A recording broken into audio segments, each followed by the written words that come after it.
DJ, Ivor.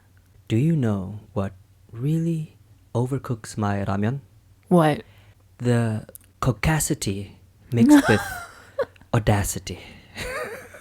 I want to know where they find this audacity. So, a 22-year-old, and she was in a hotel lobby and she had lost her phone, and then she accused a 14-year-old black boy of stealing her phone. And then later it was discovered that they didn't have the phone. The hotel found the phone somewhere else. And then later on, a video was shown that she actually physically attacked this boy because she had racially profiled him. I saw it, unfortunately. Yeah. Everything I learned about this case, I learned against my will. And then seeing the follow-up, I guess the follow-up footage or like the coverage of this where she does that interview. Oh, when Gayle King did that interview with her. So Gayle King is with CBS, right? She's the main anchor of CBS.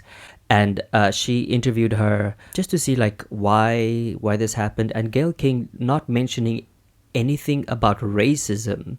Obviously, it is definitely racially motivated because there were many other people in the lobby, but she had singled out this black minor. Gayle didn't even bring up that part of it. She was just like, he was a young boy. You are 22 years old.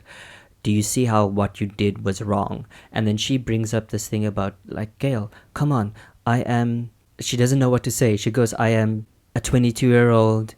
He is, and then she couldn't say black. But what she was trying to say was that I'm not racist. If you have to say that you're not racist, you're probably doing or saying something racist. And then the thing that drove me over the edge was while Gayle was talking, she puts her hand up to the camera and she goes, Gayle, enough. The disrespect. I was so angry, but also then admired Gayle for keeping her cool. But Gayle has always been this presence, because I remember that interview with R. Kelly. And where he stood up and he was yelling and she was like, Robert, you know how you would talk to a child, a kid to just get them just to say their name, to make sure that they're heard, to make them calm down. It's amazing just the level of confidence and professionalism that she brings to media. It's just, bro, just other best. So that interview really stood out to me because it was happening around the same time as Brett Kavanaugh's Supreme Court confirmation hearing, where he is so emotional and isn't the stereotype that women are too emotional to be in positions of power because what if they have a period while they're in the office and send off the nuclear missiles just because she's having PMS. That whole stereotype was playing out around the same time because they're saying, who's it, Dr. Christine Blasey Ford? Blasey Ford. She how is she a reliable witness? Maybe she's just too emotional about this, blah blah blah. R. Kelly literally stood up in his chair in a one-on-one interview and then started yelling at his interviewer, who had to sit there and just take it and be patient with him and try to do her job. Make it make sense. Let me just do a quick read for the men that even consider PMS or a woman's reproductive cycle as an insult or as a reason for a woman not being able to do something. Did you know the reason women have the fluctuation of emotion is because of the testosterone spike? Yeah. I get so angry that I want to scream and be like, are you fucking stupid? Why open your mouth when you have absolutely no idea what happens to a woman's body? Everyone is entitled to their opinion, but that doesn't mean that sometimes it's not a fucking stupid opinion. Yeah, I have opinions and I have learned that they are stupid too. And then what do? I do better. But when men talk about women and they bring up anything about their hormones, that's when I go, you can shut the fuck up. Today, I am those 1 or 2 days of muscle soreness after you've done squats. I'm coming to you as the human embodiment of the chronic fatigue felt by people of color everywhere, the world over, but America especially, with all of this like capital insurrection, like domestic terrorism coup news that's been popping up unrelentingly. And there are physical dimensions to it too, like chronic stress, chronic fatigue is a real thing that you carry in your body. Yeah, It's not just in your head. it's definitely not just in your head. And so for the people that listen to this and that haven't experienced this kind of discrimination, I talk about this a lot in my personal life, and I bring a lot of things back to race. And just because you aren't able to see the levels of discrimination and racism, just because you don't understand it or see it doesn't mean it doesn't exist. And so today's episode is very much a highlight of how the perceptions of one race have affected our lives. Everyone's lives. I have two things that I guess caused me some level of trauma or hurt me in some way that happened in Korea. So the first one was I was in a cafe buying coffee and this woman asked me in English, "Why are you not handsome?" Excuse me? Yeah, so uh, right now I'm still shocked at that question. Like just how you were like dumbfounded.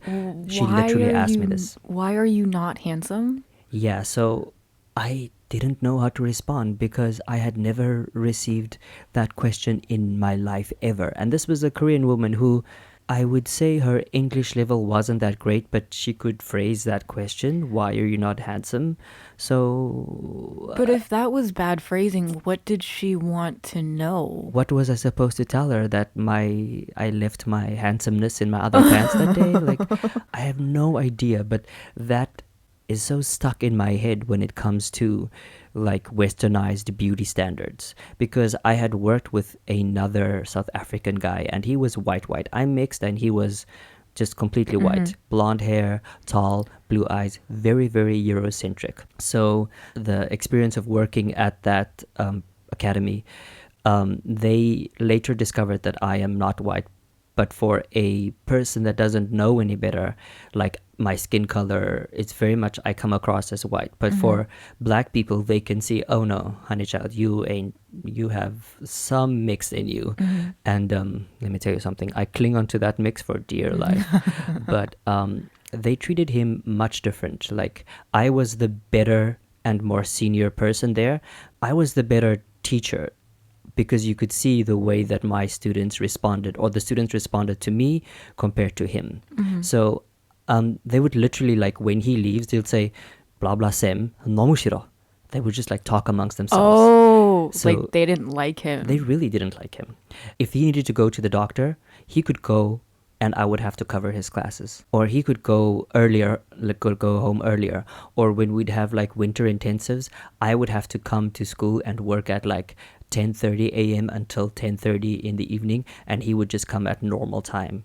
Like he was given so much preference because he's this tall white man that is this image of like attraction for new students, and I don't know, I guess some level of like, look, we have this this white man here teaching us English. It's like, yeah, I mean, that's really unfortunate and just sad to me. Especially because like why should it matter, you know? And Yeah. it's hard to ignore how Eurocentric, if we're being fancy, like those standards of beauty have really infiltrated Korea as well as like globally. They have Yeah. so much influence where people in non-white, non-European, non-Western parts of the world are comparing themselves to this standard of beauty that isn't even like doesn't reflect them or doesn't represent them, and it shouldn't. Why should it have to? Because it's so ingrained in our history that when you are not vigilant is a subconscious thing that happens.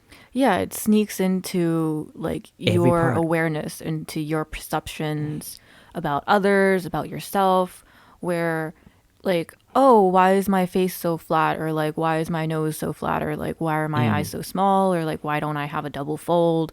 All of these beauty standards.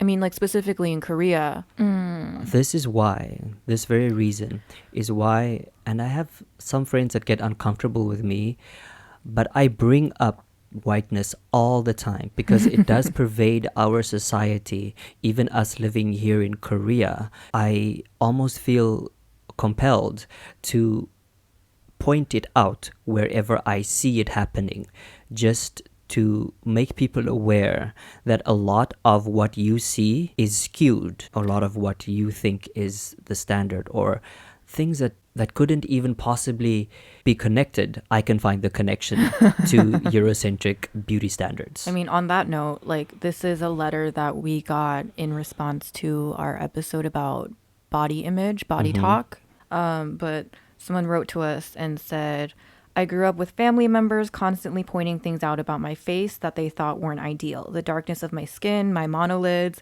the size of my eyes, the sparseness of my eyebrows, the height of my nose, the size of my lips, the flatness of my face, etc. So that's pretty much my whole face, right? Yeah. Every single facial feature of mine didn't line up with the like national standards of beauty. And even that would have been enough to send me over the edge. But unfortunately, I also had a textbook narcissistic sister who wielded these comments against me as part of her constant abuse. And I think this just points out, like, she mentioned her, I guess, like, her nationality, but I don't want to give away who she is. Yeah, exactly. But her family is from a not US, like, not white background, and yet they still have these standards of beauty that they're holding against her that really do line up with a more Eurocentric physicality. Thank you so much for sharing that with us. See, that's the reason why, as part of my intention of doing this show, is for some people to feel a sense of like, hey, someone like understands Someone what I'm gets going it. through. Yeah. When I read that, it's sad and also thankful that she had shared that kind of information with us, and know that we are people that do understand. But that leads into what we want to talk about today, is how in Korea and also big part of Asia, the like double eyelid surgery, I don't know what you Yeah. call it. It's like, it's both the eyelid surgery and also at the corners. I don't know what you call that, when you like open the eyes also, like wider. Tutim? Is that what it's called? Yeah. Okay. So how that was brought to Korea by a Dr. Ralph Millard, who was an American military plastic surgeon in the early 1950s. And he was the one that developed and performed this procedure in South Korea.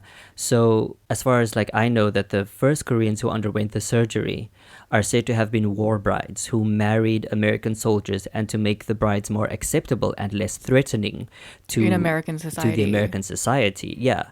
So yeah, That's fucked up. I know that today that's not the reason, Yeah. obviously not the reason why it happens. It's the reason for the popularity in this surgery is a different part of like Korean beauty standards. But I don't think that we can ignore this beauty standard, that it was based on the science and opinions of a race that places the privileged white body as the norm of beauty standards. Yeah, the way that whiteness and like the valuing of white bodies and whiteness over everything else is just like a really uncomfortable reality in beauty standards, in everything really. Isn't that the reason why that woman asked me why you're not handsome? Because her idea of a foreigner that with my skin color, she has this idea of handsomeness, of what a man should look like. Yeah, white equals handsome. And that just makes me so angry, because like living in Korea and seeing the way, for instance, in gay culture, how certain Korean men would go after a white guy, and we call them potato queens. Because Oh, I mean, I've been in a club and I've seen a very they look unwashed, but they're probably washed, but just not well put together. I don't even know if they know what moisturizer is. I'm so sorry, but I will use the term whiteness. And when it comes to white, I mean a certain racist older white man. So it's not all white people. So just in case someone goes as angry Not at all me, white people. it's when we say whiteness, we mean the people who are offended when I say white. If you're not offended, move on. This isn't about you.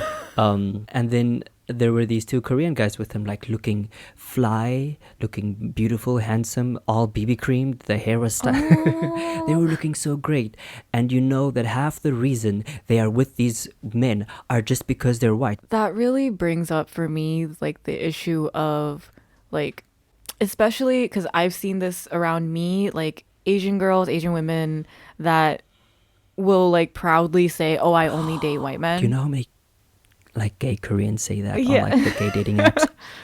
And Whites only. I don't think there's a problem with interracial relationships or anything like Oh that, but yeah. it's just the issue is when you say I only date white men, you're just completely discounting all these other people that maybe you would get along with better or that you're not giving an opportunity to. And Hmm. is you're not obligated to give everyone a fair opportunity, like whatever, it's your personal life. Yeah, But it just speaks to a very like narrow-minded and somewhat like internalized I was gonna get to that. preference where why aren't you okay entertaining the idea of dating someone who isn't white? The reason why you're not entertained by that is because, or why you're not entertaining that idea is because all through your formative years, through even to today, the representation of what is handsome has been white Hmm. in media, in Korean media, all over the world. So you have been conditioned to like the white body over anything else, because what you see of Africa in certain media circles, especially in Korea, is a UNICEF video about kids with fly in his face. Exactly. Like, that's Oh, what you see. It comes down to a level of internalized, I would almost say internalized hatred, where you align yourself with what is supposed to be the superior standard of beauty. And so, in that way, like dating a white person or dating a white man or going after that preference, you put yourself closer to that standard of yeah, beauty. you're distancing yourself from something that is made to appear like unappealing. And the only way you break that is by becoming deeply self-aware, because I don't know if I mentioned this before, like, I, having grown up in a very conservative society, not necessarily household, my mom was very much, she didn't care much, but like being feminine and gay was like, you get teased for it, you get abused for it, you get attacked for it. People just, we Yeah, know that whole we know what spiel. happens. Yeah. Where as an adult, I find it very, very difficult to be around, not even date, but even being around a man who is extremely effeminate. You told me about this. Exactly. So I had internalized homophobia from other people. And so even being comfortable with being gay and liking men, um, I still cannot be around someone who is overtly effeminate. This was one of the topics on one of my favorite podcasts. Well, not a podcast, but like a YouTube show Oh, yeah. by these two drag queens, Oh, yeah, right. Trixie and Katya. Oh my God. Oh. Oh. Um, that's actually the title of their show. We're not just making Exactly. We're not noises. making. But they talk about like toxic masculinity and within the gay community and like this preference of like mask for mask or like Hmm. masculine gaze for masculine gaze. I guess that's the full Yeah. term. Mask. Yeah. Yeah. I don't want to straight explain you, Oh, yeah. No, don't worry. but they do like this parody, I guess, of like what those people are like, and Yeah. it's just it's very unfortunate. It's very unfortunate. So, just circling back to the whole like thing of Yeah, like the white beauty standards and what we have to recognize is that throughout the ages and colonization and imperialism. westernized beauty standards, is that what we have considered normal is a straight white Christian man. If you are anything else, you orbit around this as otherness. And there's like degrees, like as far, like different moons orbiting this Right. mass of standard, right? And so that is the problem, is that we have decided that it's just in our culture, in our humanness, for a lot of people, for the vast majority, that that is normal, and you don't even know that that's what you think. That's how deep it runs. That's a good point, though, because I know a lot of people, and myself to some degree, when I think about Korean beauty standards, I don't think white. Mm. So the preference for like smaller faces or bigger eyes or higher noses, all of that I would say is part of the Korean beauty standard, Mm-hmm. I don't immediately make the jump from that to looking like a white person, because for me personally, like what is beautiful by Korean standards isn't to become a white person. Yeah, I I like being Korean. I feel like many people that have this Korean beauty standard are like, no, I like being Korean, looking exactly. Korean, but it's just a very specific version of Mm. Korean. Yeah, But that doesn't negate the fact that there is still that association between what is considered beautiful within Korea and what has this proximity to whiteness. exactly. And the proximity is very close to whiteness than it is to having curly hair, for instance. Or like being pale, being, I mean, Oof, yeah. now there are a lot of like more like, I guess, counter movements, or Mm. there's like pushback to this idea that there's only one standard of beauty. Yeah. So like Jessie, for example, the rapper, Oh, yeah. I love her just Oh so my much. Well, I God. mean, she's also Korean American. Yeah. So I think that's where maybe some of her influences come from. Mm. But she has a very non-traditional look for Korea. So, obviously, the most pervasive way that we are exposed to this beauty standard is definitely through social media, right? So, how then do we keep a watchful eye about what we consider as beautiful? Because when you look in the mirror and you don't look like the unconscious representation that you have in your subconscious, I guess, um, and there are a lot of people that look into the mirror and they don't like their eyes. They hate the way they look, which means they hate a part of themselves. And that makes me so sad. So it's such a difficult thing to tackle because it creates so many psychological issues. So, how is one practical way that you think we can subvert that perception? So this has been like a years long process for me, but Mm-hmm. it really started with like diversifying my feed.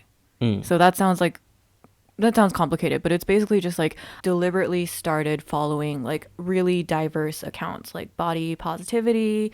Rihanna and her Fenty line is just a great example of this, where it's like Ooh. showcasing different bodies, different faces, different skin tones as beautiful, and then trying to build up that image within myself where I don't have to look a certain way. I don't have to fit one perfect mold of beauty to feel beautiful myself. Rihanna is a perfect example. That Fenty Beauty thing Oh is a my perfect God. example because what you said now, all you really need is that one account.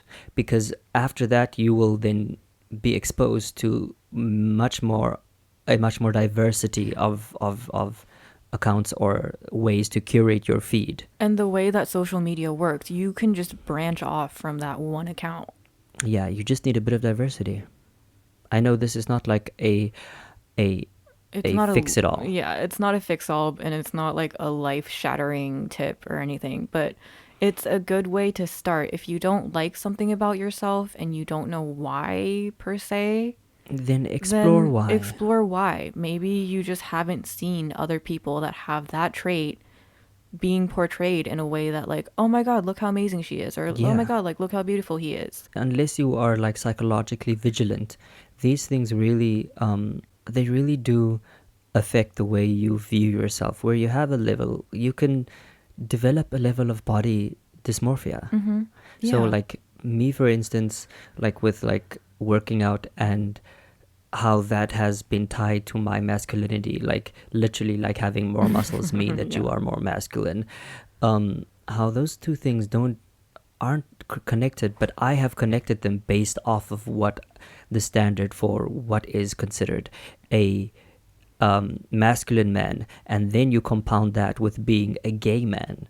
It's just a whole other. Oh, Patty, don't start. Yeah, but it don't start.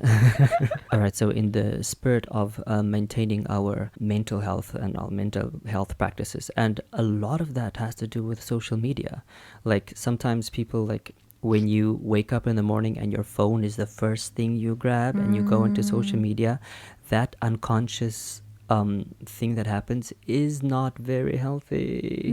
So, what is one thing that you did this week for your mental health? I started going to bed earlier. Mm. So for me, I know that lack of sleep is a very big trigger for like anxiety or depression, or just like feeling a lack of control the next morning because I wake up sleepy or I wake up late or both, Yeah, late and exactly. sleepy.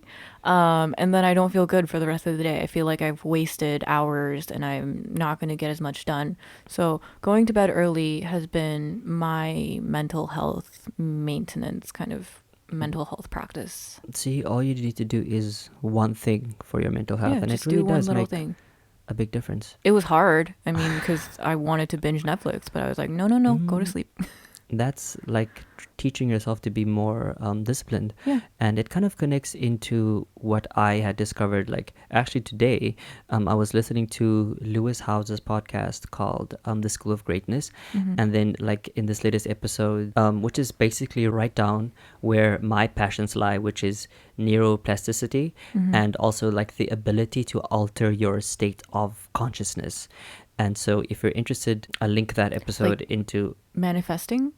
kind of like manifesting. Yeah, Ooh. manifesting. Ooh. So like I'll link that in the show notes. But one thing that this guy said was, if you're not waking up being defined by a vision of the future, of your future, you will be predictable because you will only be operating off of your past behaviors. Mm. So if you don't wake up every day with like a plan and a vision for who you want to become or what you want to do, you are just going to have a groundhog day.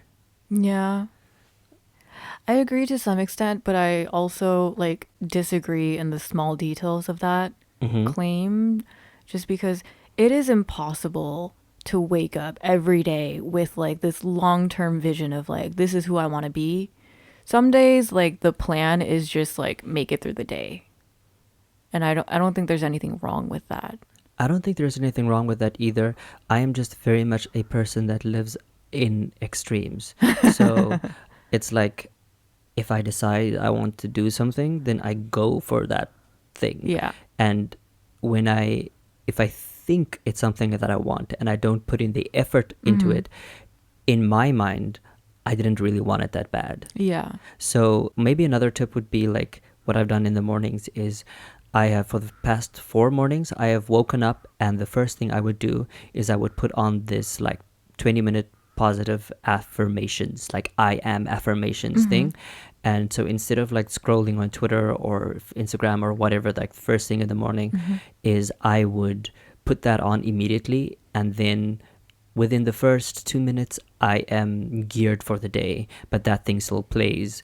And so then I don't touch my Mm. phone for like the first hour of the day, and the day's different. I need to give that a try. You can I think I'll link that in the Link it in the episode notes episode too. notes. Yeah, I think that's a good idea, like leaving these little nuggets of something that may resonate or help someone Yeah. with their day. So as we wrap up for this episode, Ivor, do you have any shout outs? Thank you very much, Inga, for listening. I really appreciate it. And also Dan. Dan is my very handsome friend. He lives in Texas right now. Oh, he handsome. He basically has 2 redwood trees for legs. Oh, okay. It took me a second to Took you a process that second. image. Yeah.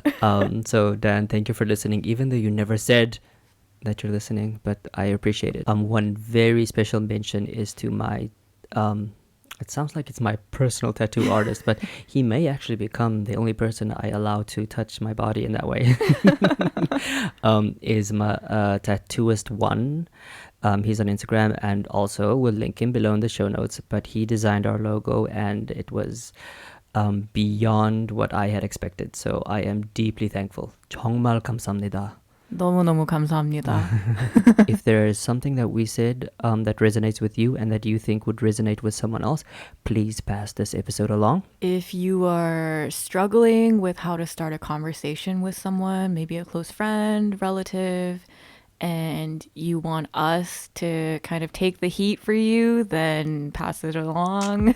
Yeah, guys, thanks for listening to today's episode. Bye bye. Bye bye.